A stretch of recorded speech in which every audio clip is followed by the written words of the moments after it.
All right, so we had made this much. All right, so we had made the hand. We'll do a little bit of detailing once we get the thumb in. So let's create the thumb now. Now, obviously, the thumb has two joints at the at the palm. There's only two joints. The third bone is from here to here. We're now going to be modeling that, so we don't need this much part. So I am just going to select all of it and press delete. All right, so why do we need that, right? So it's an easy thing. Scale it to have it in one shape. All right, now why am I doing this separately? Why am I teaching you this separately? Because thumb has let's say a different shape. All right, so it's not like the fingers. First, if you see yeah, if you see this bone, this is it's a little curvy. So if you see a thumb, you'll see there's a curve, there's a natural curve to the finger, right? And you need to make this. The second thing is, if you observe, this can be a little knobby. This is knobby in most of the cases, but yeah, you need to see that. The third thing that we need, see, it's a little flattened. It's not like the other fingers which are round. This is flattened. It's flattened on this part. um, that's how fingers are thumbs up. But here's the real difference why I need to be why it needs to be done differently. Stretch out your hand again in front of you, check your thumb, check out the angle. So now the angle, it's, I'm not talking about this angle, this can be, so I'm talking about this angle, this not this angle, but rather this angle. Now this is, it's not exactly fully tilted and it's not exactly fully straight. It's somewhere in between, right? So it's almost like a 45. It's facing a little down and side, and that becomes a little tricky to put in correctly. And after putting it correctly, you realize that something is wrong, and then you try to correct it. That is where the problems happen. So what we will do is, we will model it correctly before we venture onto that, and in the last step, just before combining, we will rotate it. All right, so don't rotate it before, rotate it like this, but not the twisting. All right, so no twisting. So time to thicken it up, so easiest thing is come to perspective view between the y and the x-axis. This box, this, it doesn't do anything in the z-axis, just uses these two axes, and this is where I'm going to, yeah, pull it up. Now you can have two views and check it out in this view how it's looking. It's up to you. I just eyeballed it, I just tried it on. Oh, it seems to work. All right, that's good thickness. I'm gonna push it back. I'm just trying to match the joint. All right, so yeah, that's where the joint is. All right, so I got the joint. This part,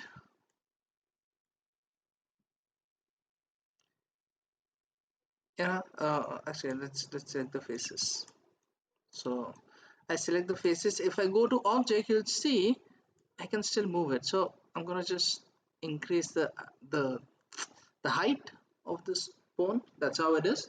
Now that I have this in position, I'll try modeling the nail. Now, okay, this view, you can see it's quite round. Even if we move to this nail, you can see this is quite round. Now, unlike your fingers, which are a little boxy, the thumb is pretty round. And that's what you need to do here. So if I go to the vertex view, you can see this guy is pretty out. He's giving that boxy feeling. I'm going to bring it in. I'm going to bring the whole thing in. Mr. Vertex, whole thing in. Same here. First, I'm going to bring this guy in. Then the whole thing in. Even these guys can come in a bit. Yeah. So you have a very roundish sort of look. That's the look we're going for. All right. If I go back to the perspective view, there's another thing. Remember we said in this that it's pretty flat. Thumb is pretty flat. If you can see, it's, it's thin. So after, the towards the nail, it gets pretty thin out, and we want to do that. So, oh, okay. I press Control 1 so I can isolate this guy and work on him. I'm going to select all these vertex and I'm going to move it up a bit more. I deselected that vertex, so don't want to bring them too close.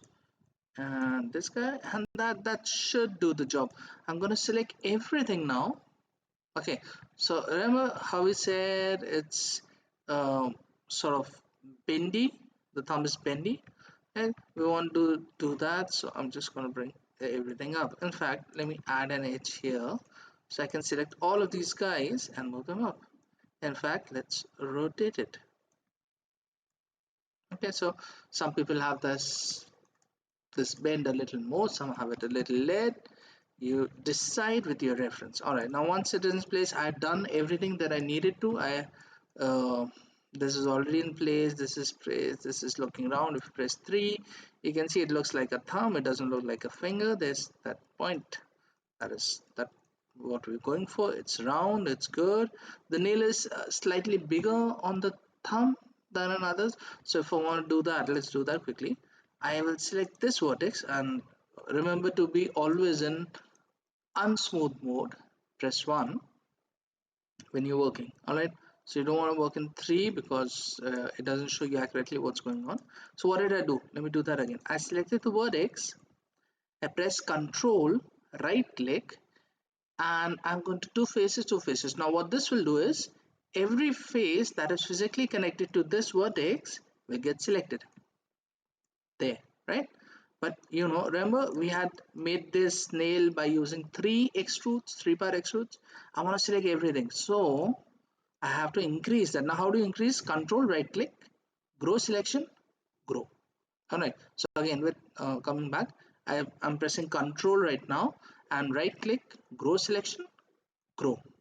All right, so I selected the next inline. You can see I selected this. There's a third extrude. Remember we had done.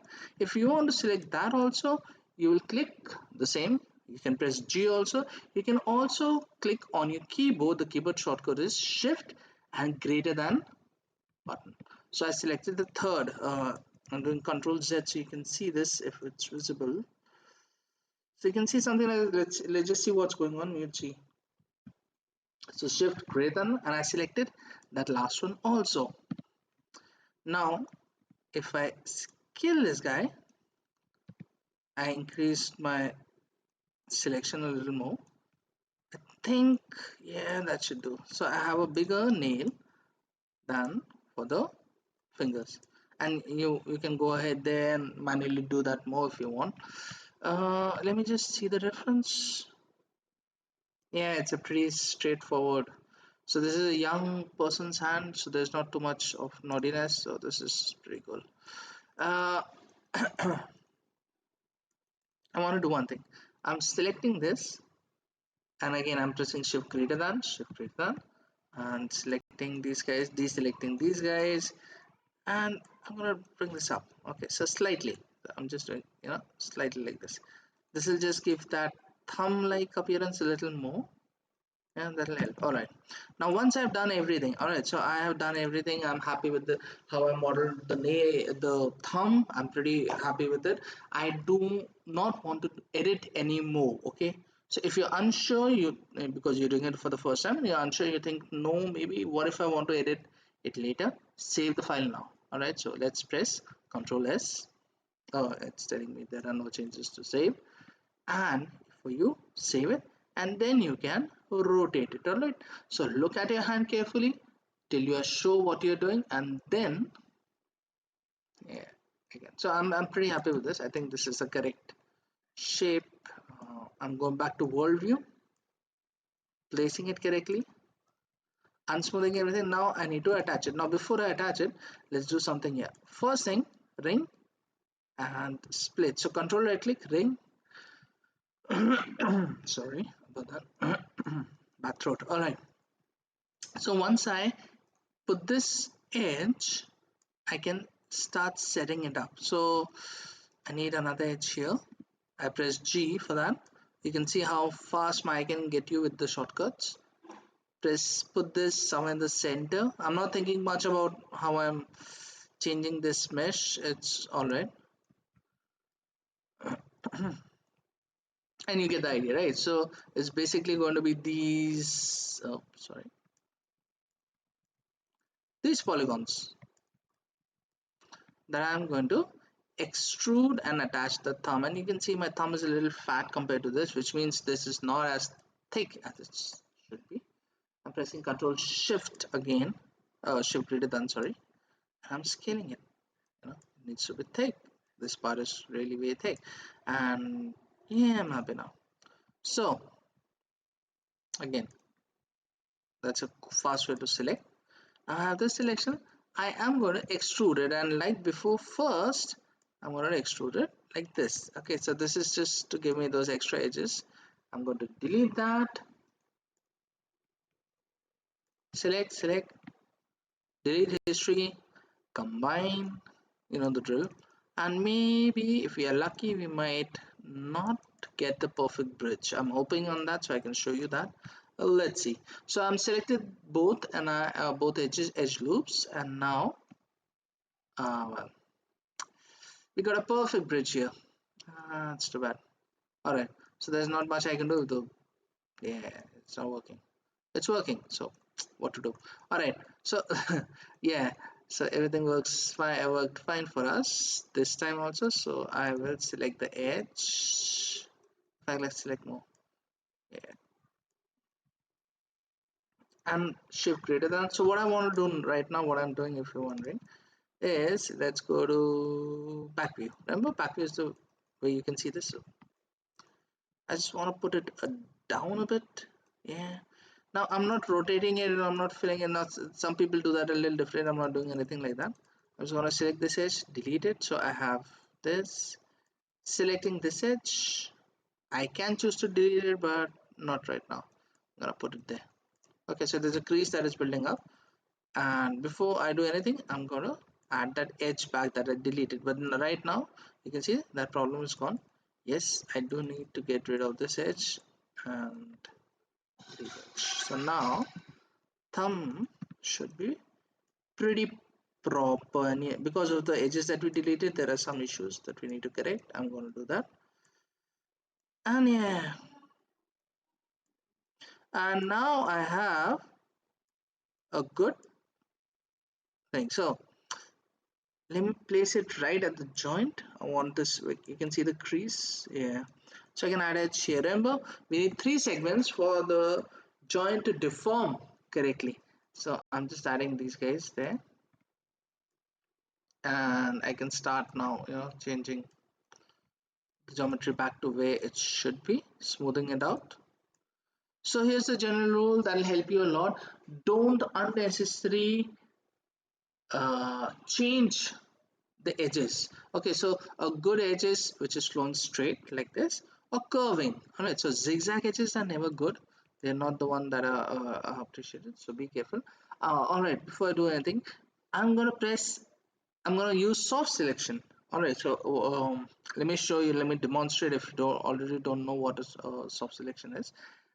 The shortcut is B, the button B for button. Yeah, and you can see it's got this this color. So it's giving you, it's color coded, it's giving you a color to let you know what it's going to do. So basically how this works is I just have these vertex selected, if you can see, and I press B again just to turn it on and off. That's what Maya is telling you. If I move, you can see other vertex are also being pulled like elastic. So it's giving you that elastic way of deforming your object, which is pretty good. If you want to change how much effect it's having, you can click on the B button, keep it pressed, and you see this, and I'm using a normal left click, and you can see this circle, and by moving my mouse left to right with the left click pressed and B pressed, button B pressed, I'm able to control the area of influence. Now I am happy with probably this much, and I'm just gonna put it in place. So yeah, that's too much. Again, press B, and yeah, so I think this is better. Yeah, so I got the shape that I wanted here. Now I can start working on modifying it. So here's a quick and dirty way of going about work. Skull geometry, I clicked it once. Remember, we had made a custom shelf by clicking Control Shift and I had used the option box for surface sculpt geometry tool, this option box, and I left click on it, and the shell that I had active at that time was custom, and I had this added here. Now I'm going to use it. So first, relax is good. Again, with pressing B I can change the size of the brush, and I'm using it to quickly space them out correctly, right? So just fast work. Don't go here too much. You change this. See, I don't want to do that, so that's okay. Here, however, it's a good idea. Yeah, too much. Yeah, here. So you can see there's a little creasing happening here. So I change that. Now I'm gonna use the pull button, and you can see if I make it slightly smaller. Let me use it here. You can see. So it's blowing things up, and how is it? It's working. It's working on normal. So it's using normal. If I click on y-axis, it'll pull everything up. All right. So now everything is just going to come up. That's how it works. And I like normal, so I'm going to use normal. And how I'm going to use it is I'm going to increase the size here. Now this is excellent to do a fast work. You can control the brush size. It is more effective if you have a lot more geometry. Right now I don't have, this is pretty low poly, uh, so I don't have that much geometry, so I'm not able to do too much with this, but it's still good. It's a fast way to work. And the way you invert the function of this, so right now it's pulling everything. If I want to push it inside, is you press control. So now see, it's pushing. Now I want to push it here. All right, so everything here is down. Now again, turn your hand like in a position like this, check out your hand, and you will see that these, okay, let me make this brush a little strong. This portion is a little lower. Oh yeah, and these portions are a little raised. So that's quick and dirty way of working. It's not perfect, it's not the best. You need more edges, but it does the job. I'm pressing Y, and that brings my tool back, and with this I have a little more control with these guys. So again, just a quick way to work, and I'm alternating between control and normal clicks, and I'm getting this kind of a shape. And I think I need an edge here also, and yeah, oh actually, yeah, so knuckles also, let's get them out. Oh, that's too much. All right, so I can use shift. Okay, so shift is going to smooth everything else. Shift is this guy, and it works almost like relax, but it loses volume. Relax is more on the vertex, on the edges. It spaces them out. This guy changes the surface a lot more, and it works on borders. And right now there's no border here, so I don't need to worry. But yeah, that's the basic difference between them. And just working with this guy. Yeah. And you can see now I have a little bit of knuckle action going on. I have this thing done nicely, and these are looking actually pretty cool, so that's good. Now comes the third thing, and that is these lines. So again, don't bother modeling them. Please don't do that. You're just going to end up having a lot more edges on your mesh. That is going to hamper the animation and rigging process. You don't want to do that. These edges, these lines can easily be brought in by textures if you work directly in Photoshop, or you work using a sculpting software like ZBrush or Mudbox, etc. Now we are not going to do that. That is outside the scope of what we are trying to do in this tutorial. So but just remember it. All right, so remember that the texturing part, the details, those little lines on your hands, those wrinkles, that will not be modeled. We are not going to model them. Even details like this, you do not need to model. That is just unnecessary in today's day and age. You don't need to do that. Your textures will take care of such small details. All you need to worry is getting the mesh correct so it can be used for animation. So what is a good mesh? It is this, where the edges are evenly spaced out. Right, so let me just, oh, that was too much. They're evenly spaced out, so you can see they're not too stretched out. There's an edge between this. You can see there's a little more gap than here than it should be, so I will add an edge there. And this edge I have selected. Alright, so I did the double click on it. What I'm going to do is shift right click and I'm going to select edit edge flow. Now what does this do? It's going to space out the space this edge out evenly between these two edges and also create a curve between them. Excellent tool for organic modeling. So let's see what it does. Alright, so if I click, you saw, okay, let me do a control Z. So you can see it's actually creating that. I do like that though. Oh well, let's see. So if I do edit edge flow, it just goes up. All right, so you can see the space is not normal, and this edge I have selected. Now I can do the same thing here, and but I don't want to do that. Oh, well, I did it. Let's see, we'll add that later if we need to. So I did that anyways, and we have a good geometry, evenly spaced geometry, and low poly. It's not that heavy. If you see the faces, it's around 920 faces along with the, so you have the full details of nails, and it's good to go. I do not need these. I will be deleting these polygons once we attach it to the hand, but that is again outside the scope of what you're doing in this video. So yeah, that's basically it. You can go ahead, use a little bit more tweaking on this. So tweaking is where you start adding a little more details, think about what you need to add. So I am doing that exactly. I'm trying to make this part a little thinner.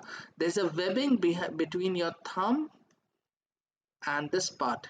If you check your hand, there's a webbing, there's a skin, a very thin skin, right? And again, that is, you're not going to model it, because when you animate, that is going to create problems once he starts to build a fist, move his thumb around. So that's okay, we're just going to put it this much and it'll work. And you can see there is a little bit of that feeling anyways, so it's not a bad thing, it's helping out. I will add an edge here. This is irritating me for some time. Yeah, this edge, right? And I've yeah, why not? Let's just take it a little bit in, so it gets sort of a crease, a little bit of a crease that I want, and that should work fine, right? Yeah, you can add more vertex, you can add an edge here, you can add an edge here, you can do those little tweakings, and you should do those little tweakings just to make your model a little more believable. And if your mesh, if your model, if your reference has some extra details, like I said before, like it has those knobby knuckles, it has those twisted, those kinky fingers, add those details. You can go, and once you have this, just duplicate this, put it on, and as an exercise you should do this. Put it out here and try making the hand more feminine. All right, so this is more masculine hand, try making a more feminine hand. Try making it into a small boy's hand, so young, let's say a kid, okay, or maybe an old person's hand. And what would be the changes? That is how you need to study in order to understand how to model it. So it's not just the technique, it's not just the technical things, it is also how you're using your imagination on your observing. So you're observing, you're trying to understand what are the features, anatomical features, what are the changes that happens via age, via gender, and you're going to incorporate that in your model, and that is hopefully going to help you become a better modeler. So yeah, that is it for me for this session. Thank you, and yeah, keep modeling. All right.